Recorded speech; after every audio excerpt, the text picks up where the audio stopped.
One day, my mother-in-law's chronic illness worsened and she had to be hospitalized. The responsibility fell on my husband, John, and me to take care of her. John has 2 older brothers, but they left her college in the city, landed jobs there as well, married city girls they met, and built their homes in the city. Therefore, they seldom returning to our small town. The last time we saw them was at the 3-year memorial service for their father, my father-in-law. It was only the 2 brothers who came, even for the 3-year memorial service. Their wives and children, who had been well taken care of by my mother-in-law, were conspicuously absent. They might think it's none of their business since their husbands came, but the brothers' wives told me, "It's a hassle, so we'd rather keep it to family only. The travel costs are already in the hundreds of dollars." After discussing with my mother-in-law, we decided to hold the 7-year memorial service just between us and her. But then her illness took a turn for the worse and she had to be hospitalized again. Since we have a small child at home, we can't bring them to the hospital, so they're staying with my parents. My mother-in-law feels guilty about burdening my parents, but there's really nothing we can do about it. John helps out as much as he can, visiting after work to bring laundry home or help clean her up. We've let the brothers know about the hospitalization, but they haven't visited or sent any gifts. Despite this, the wives of the brothers are still complaining about not receiving the seasonal premium fruits that my mother-in-law sends them every year. "You're aware that my mother-in-law is in the hospital, right?" I said. To which they replied, "You should be more thoughtful and send something over." The fruits she sends are luxury items that we rarely get to eat ourselves, even in our hometown. The only time we can enjoy them is when we visit my parents. When I told them we are not well enough to send a box worth of hundreds of dollars, they sighed and said, "This is the only time being from a small town is worth anything." It was really infuriating. We ignored the message they left on my in-laws' answering machine, but then they called our house. They were complaining about not being able to share with their friends because they hadn't received their share. My mother-in-law reassures us that she'll pay us back for what we spent on her care, but we've been covering some of the smaller expenses out of pocket. When my father-in-law passed away, all of his estate, which isn't worth much more than a couple $1,000s, even if we sold the house and land, was inherited by my mother-in-law for her retirement. She's not impoverished since she had a bit of pension, but she's not well off either. Despite this, she's been sending boxes of products worth hundreds of dollars from local farmers to both of her sons' families every year. It's something the locals rarely get to taste since it's not sold in markets, only at farmers markets. It's expensive, and for us, a family struggling with kids, we can only get a small share from my parents or my mother-in-law. On top of this, there have been no signs of gratitude or return gifts from the brothers' families. My mother-in-law once complained, "They don't even call to let me know they received the boxes." When John told his brothers about her hospitalization, their reaction was just bland, "Oh really?" and didn't say anything about visiting. Apparently, my mother-in-law was hoping her sons would visit, so I felt bad for her. A few days passed, and things went downhill. Last night, my mother-in-law called from the hospital. She wanted me to send some luxury fruit on behalf of her sons. Frustrated that she couldn't get anywhere with me, it seems she directly called the hospital where my mother-in-law was. Naturally, the patient herself couldn't answer, so a nurse brought a note with a message. It turned out it was the eldest son's wife who made the call. The note had wrote something like, "The second son's wife is struggling because nothing has been sent, so please hurry up." My husband John was the one who answered my mother-in-law's call, and he finally lost his temper.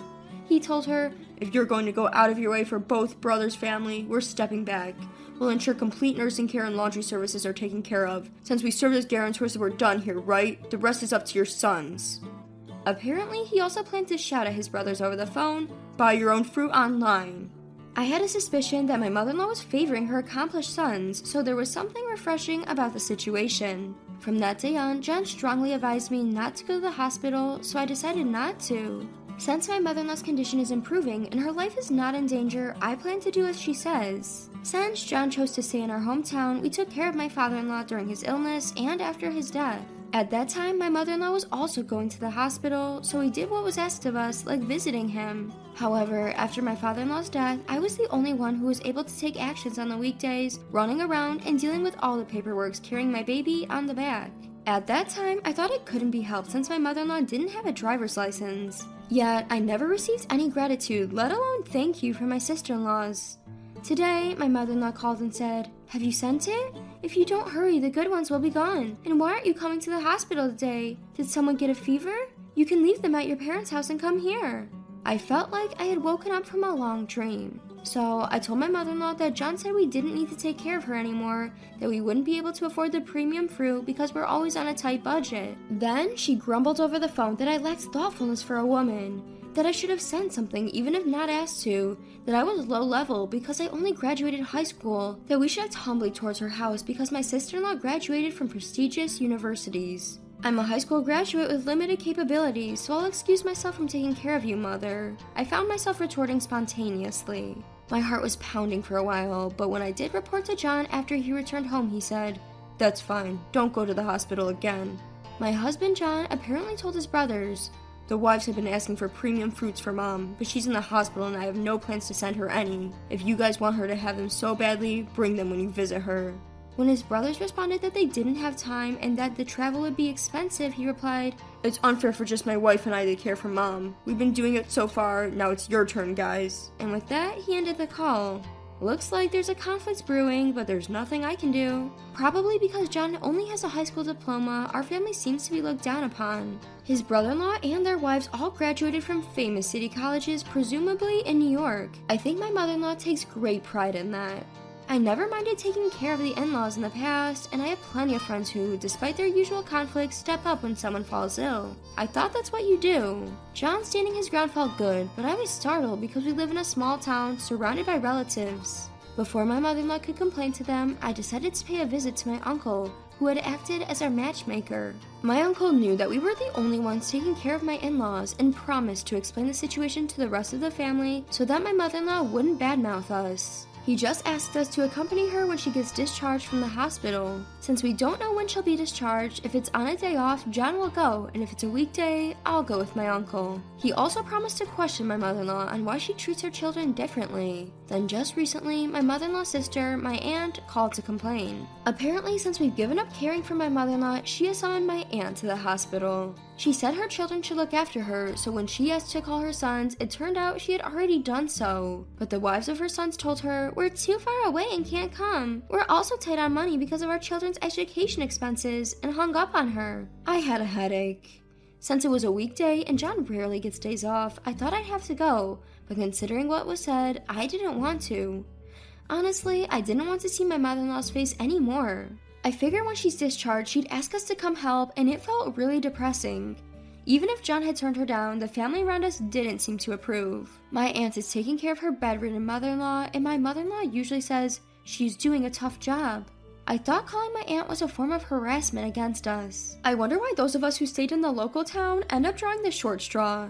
I ended up feeling envious of the luxury lives of my brother-in-law's wives, who is both out of local town.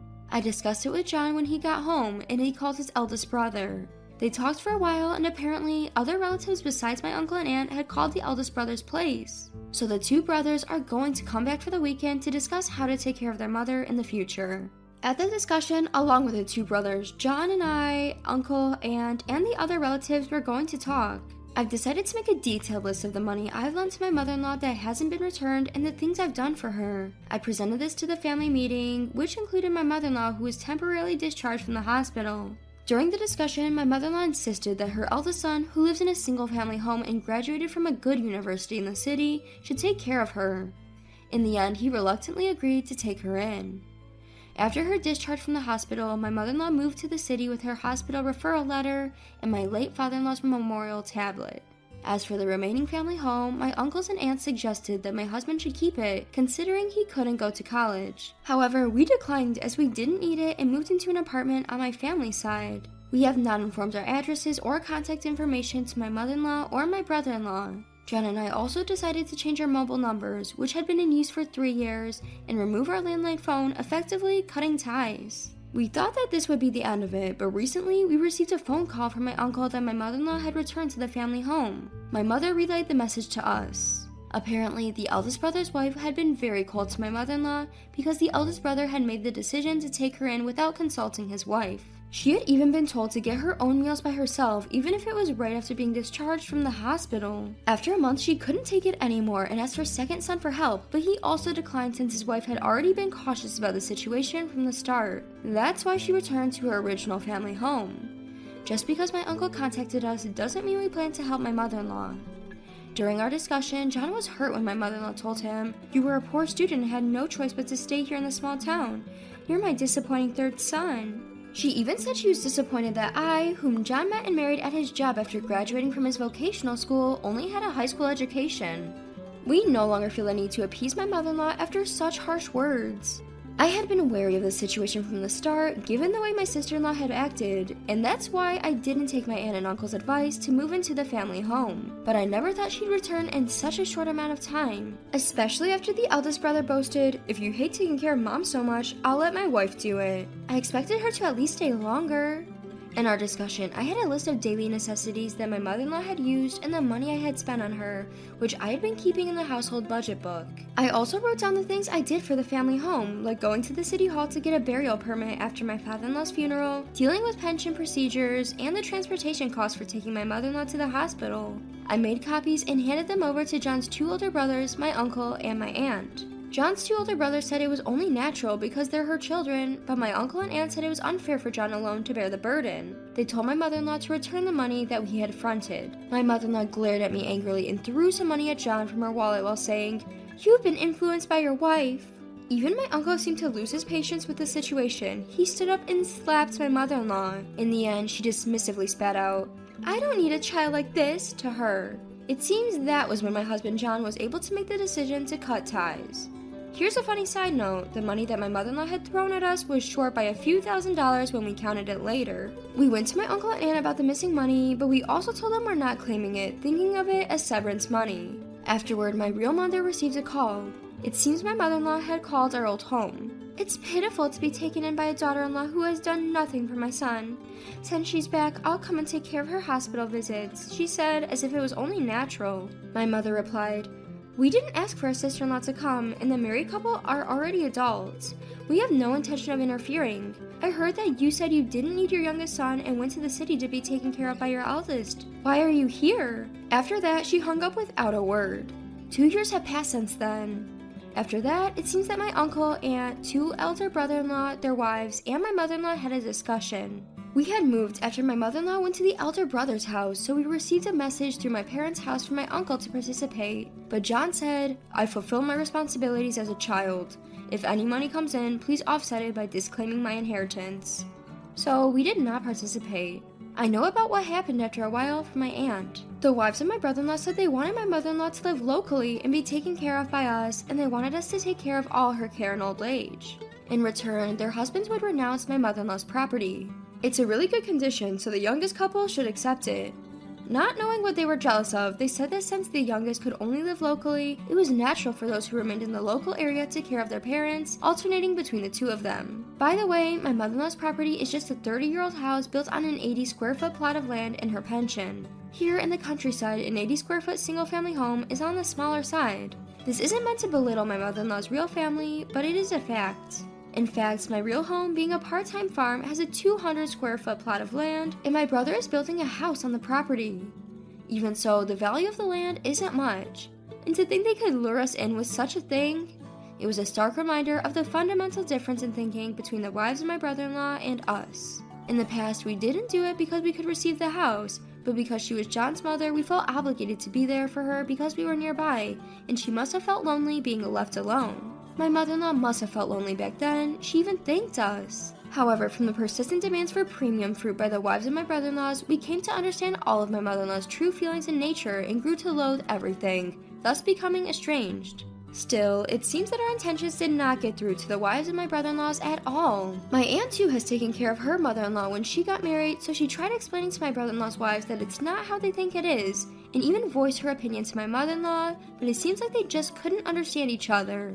After all, my mother-in-law just wants to live with my successful brother-in-law in the city, as she's always been telling people around her, and she insists that they take her in no matter which one. Despite the continued disagreements that came after, it seems like in the end, they rented an apartment near my eldest brother's house with my mother-in-law's pension and assistance from my brother-in-law.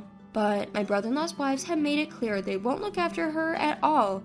If anything happens, they plan to rely on caregiver support and admit her into a facility.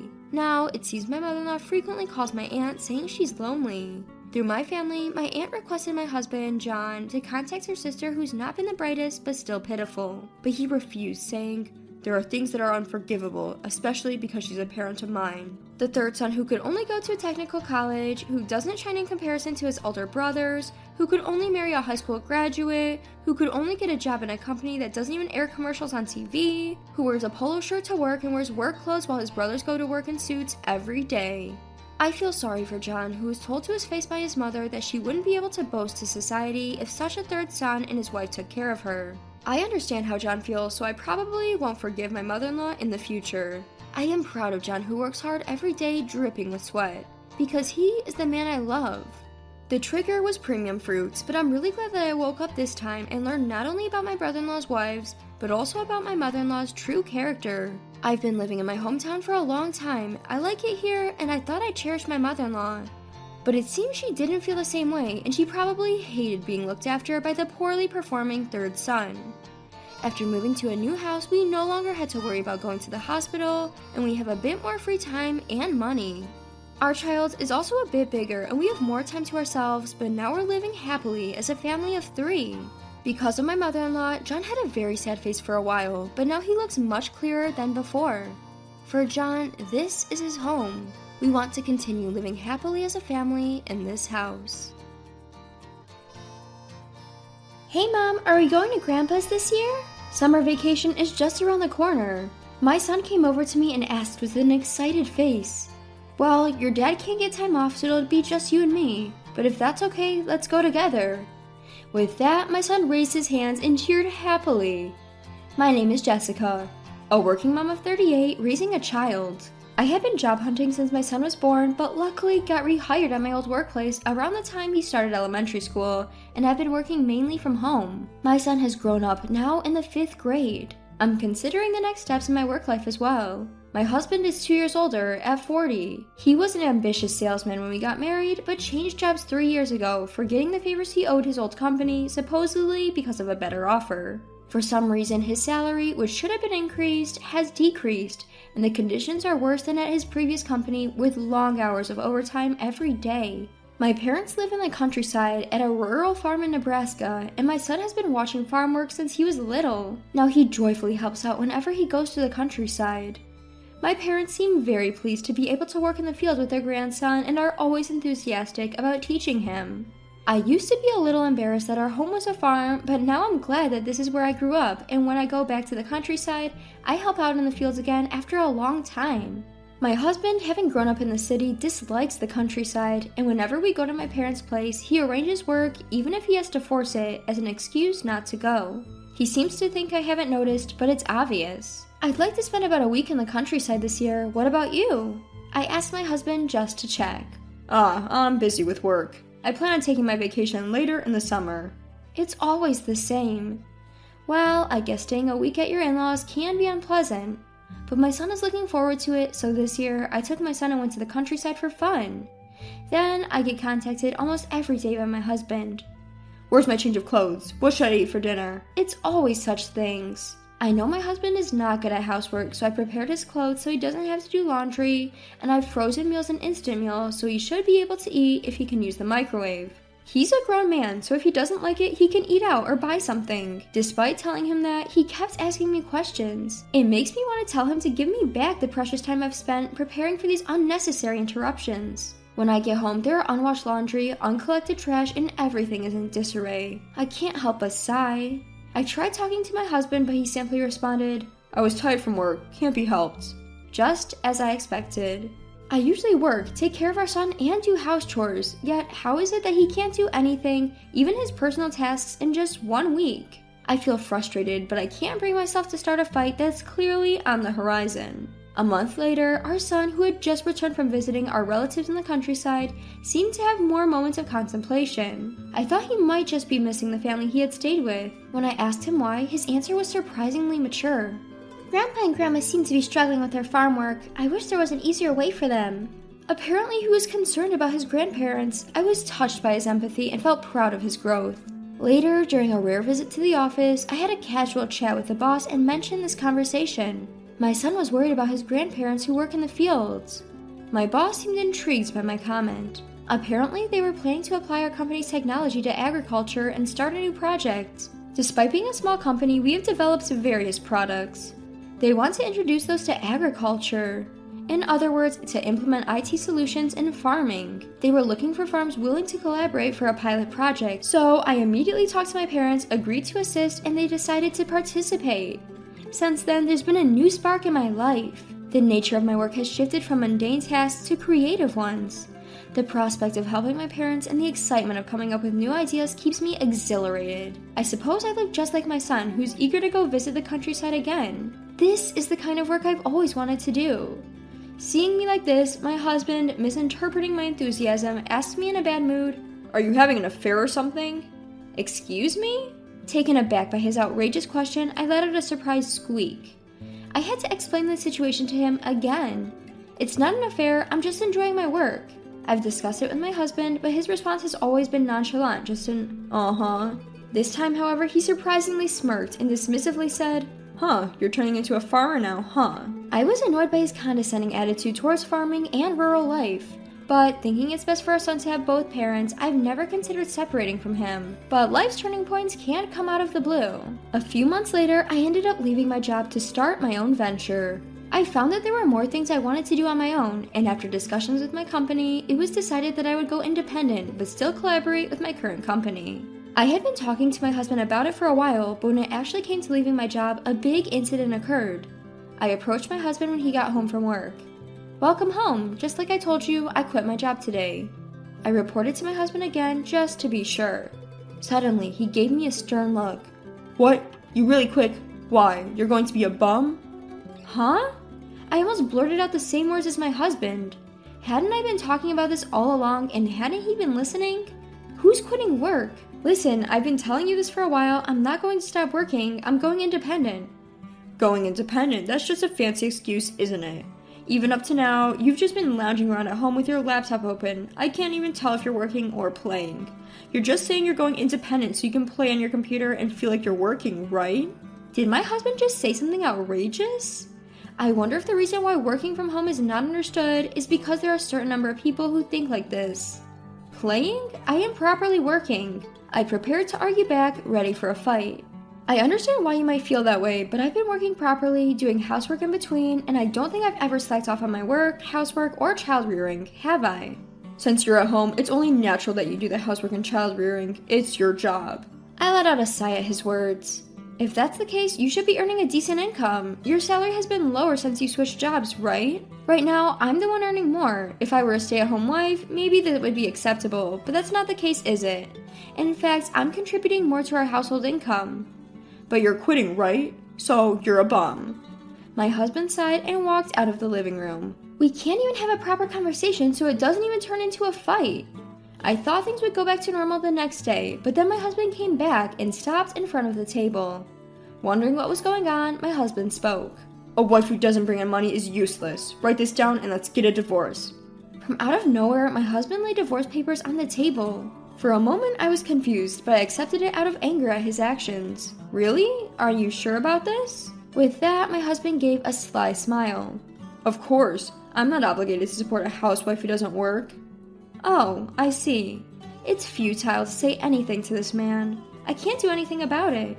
But we have a son, so divorce isn't that simple. When I brought this up, my husband laughed it off. You take him with you. Raising kids is a mother's job, right? Besides, he doesn't look like me at all. Whose kid is he? I couldn't believe my ears. My husband has gradually stopped playing with our son and now hardly talks to him at all, but I never imagined he would say such a thing. How can you say that? He's your son through and through. You're just saying that because you want child support, right? Feeling insulted, I raised my voice. Well then, go ahead and get a DNA test or whatever, but you do realize what happens if he turns out to be your son, right? Yeah, I'll pay child support or whatever if you can prove it. Our son has been through a lot, but he would be transferring to a new school from the new academic year. We'll live in my parents' house and he'll go to school there. My work can be done anywhere, and actually this environment is more conducive to my research on IT and agriculture. Our son also seems to be enjoying helping out with farm work, and he listens intently, eyes shining whether he understands or not when I talk about my work. Before my son and I moved out, the results of the DNA test came back, affirming the father-son relationship between my husband and our son. If I talk to him based on this, he might reconsider the divorce. It would be better for our son to have both parents. That's what I thought as I was about to talk to my husband, but my son, noticing that something was different about me, said, "It's okay if Dad isn't around." Surprised, I asked my son why. Then, a shocking truth came to light. My son claimed that my husband was having an affair. Apparently, when he was playing with his friends after school, he saw my husband walking arm in arm with a young woman. It seems he's seen it several times. After he came back from my country home, my son seemed deep in thought.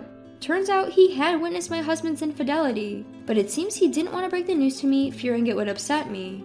I can't say my husband hadn't been acting suspiciously. Since he's changed jobs, he's been coming home late and started bringing his cell phone even to the bathroom, but I just assumed it was normal behavior for a busy worker. I never even considered divorce, so I probably didn't entertain the idea that he might be cheating. Is it possible that the idea that he was persistently telling me that I was cheating on him was because he was cheating? When I thought that, I couldn't help but feel ashamed and consulted with my mom friends. To my surprise, she confessed to having seen my husband with a woman who looked like a mistress. Moreover, my friend had instinctively taken a photo of the scene with her phone and was contemplating whether to tell me. If he wanted to cheat, he could have done it somewhere less conspicuous. Probably thinking I'd be homebound because I work from home, my husband surprisingly had been going on local dates. While my husband was in the shower, I pretended to have something to do in the bathroom, checked his phone, and conveniently found messages from the woman he was allegedly seeing, and I saved the evidence. I also found discarded receipts in our room which indicated my husband's whereabouts. Gathering evidence of his infidelity wasn't as difficult as I thought. Through my lawyer, I'm demanding alimony and child support. I didn't think he would pay willingly, so I involved a lawyer. As expected, I received a call from my husband. To my surprise, my husband even showed up at my parents' house, which he despised visiting. "What is this all about?" When I answered the doorbell, my husband started shouting. "Isn't it clear? The amount claimed for damages and child support. Oh, and the DNA test results too. You said you would pay child support if paternity was confirmed, right? So make sure you do. Also, you know what this is about, right? Compensation for infidelity." I was beyond anger and found myself laughing. My husband kept denying any infidelity. Of course I no longer bought his words. I snatched the envelope he was holding, took out its contents. "These are the proofs of your infidelity, so that's the claim for damages. You get it, right? You kept saying that I was being unfaithful, but it seems that idea only came up because you were the one cheating. Moreover, the woman you were cheating with isn't from your previous workplace. To make things worse, she's married and her husband is your colleague. You moved jobs not because you were headhunted like you bragged about, but probably because it got uncomfortable after the affair.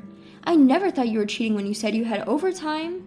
While sighing, I stated the facts and my husband glared at me.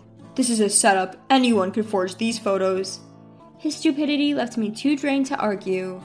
"Well, you might think it's fabricated, but that is genuine." "What? Why?" "Because I'm not so idle as to make fake pictures, and I'm the one who obtained this evidence." I grew frustrated as my husband kept insisting it was fake. "Surely you must be worried about another alimony claim. I guess your current salary isn't as low as you made it out to be. The reason you couldn't contribute to our household expenses was because you were paying off the alimony from your affair, wasn't it? I knew something was off. You were secretly making payments from your salary to the ex-husband of your mistress, weren't you? Well, that sure would drain your money, but don't worry, you'll be paying again this time around." It seemed as though he and his mistress believed they were fated partners who had mistakenly married others. If that were the case, he should have just divorced me, but I guess he didn't want to divorce me because he knew he would have less disposable income. This time, my husband was so adamant because he genuinely thought I had cheated in the past and that our son wasn't his. That it was really his son. Hadn't his wife been having an affair? That was what the mistress had manipulated him into believing. Considering he could doubt me based on such claims, it's definitely the right decision to get a divorce. Anyway, we're getting divorced. We're already living separately, so there shouldn't be any issues. My husband's expression hardened at my words, but I just laughed it off. "Oh, I suppose there might be one issue. You're probably having a tough time maintaining the house, aren't you? You can't even use the washing machine or take out the trash. But you'll be evicted if you let it become a dump, so you better clean up. I have no desire to return to such a place. I won't be returning to that house. Do your best with your mistress. Oh, and I want the alimony and child support in one lump sum. I don't want to deal with unpaid installments. Even if you have to get into debt, you should pay it off first. Thank you." "Hey, wait." Despite the desperate look on his face and the cries in the hallway, when he realized no one was paying him any attention, he dejectedly walked out, got into his car, and drove off. Apparently, he was surprisingly upset by the fact that it was proven that our son was indeed his. I guess he lost faith in his mistress, who kept insisting that they weren't related. The divorce with my husband was finalized smoothly after that. As promised, I received the alimony and child support in one lump sum. He couldn't afford it even after dipping into his savings, so he dutifully took out a loan. When I made a claim for damages against the mistress, a huge argument broke out between her and my ex-husband. She was outraged, yelling, "Why should I pay damages?" But it's only natural since she was the one who had an affair with a married man. They had to leave the apartment we lived in because they couldn't afford the rent. They've now moved to a rundown apartment, and the mistress seems unhappy about it, but they have nowhere else to go, so they're reluctantly living together. Meanwhile, I'm fully back on track with my work, and I'm enjoying every day. When I got a job related to IT, I never thought I would have a future like this, but it's like a dream that what I've studied is helping my family's agriculture. With the adoption of IT, the hours of work in the field have been reduced, and my parents are glad to say that it has lessened their physical burden significantly. My son has started middle school, and I was worried whether he'd fit in, but he's off to school today, bright and cheery. He still loves spending time in the fields, but he's also shown an interest in my work, and recently, he started asking me to teach him how to use the computer. I know it might seem like I'm a doting parent, but I can't help but look forward to the future.